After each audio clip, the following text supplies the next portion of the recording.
1920 में बाबा साहब के पास साधनों के बहुत कमी थी।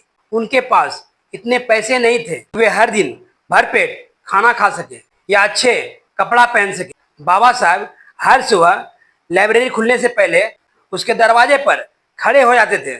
जैसे ही लाइब्रेरी खुलते वैसे ही वो अपने सीट पर बैठ जाते थे और बिना रुके घंटों पढ़ते रहते थे। जब दोपहर में अन्य छात्र लंच के लिए बाहर जाते थे तो बाबा साहब अपनी सीट नहीं छोड़ते थे, क्योंकि उनके पास लंच खरीदने के लिए पैसे नहीं होते थे। इसलिए वो अपने जेब से एक सूखा बिस्कुट या ब्रेड का एक टुकड़ा निकालता और उसे खाकर पानी पी लेते थे।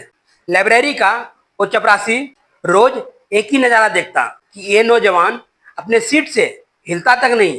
एक दिन उससे रहा नहीं गया, वो बाबा साहब अम्बेडकर के पास गया, दबी आवाज में पूछा, अम्बेडकर आखिर क्यों बाकी लड़कों की तरह बाहर जाकर ताजी हवा नहीं लेते, क्यों कोई अच्छा खाना नहीं खाते, आखिर खुद को इतना तकलीफ क्यों दे रहे हो। हैरानी की बात यह थी सब बदल जाता पर वो अम्बेडकर की जगह नहीं बदलती थी।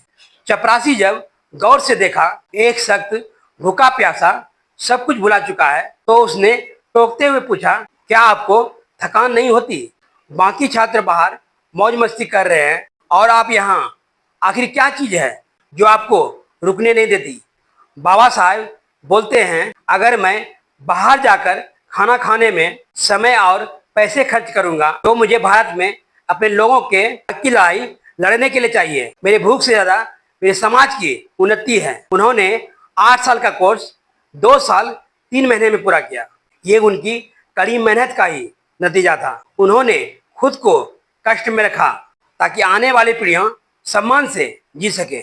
बाबा साहब मानते थे कि शिक्षा ही वो शेरनी का दूध है, जो पिएगा वो दहाड़ेगा।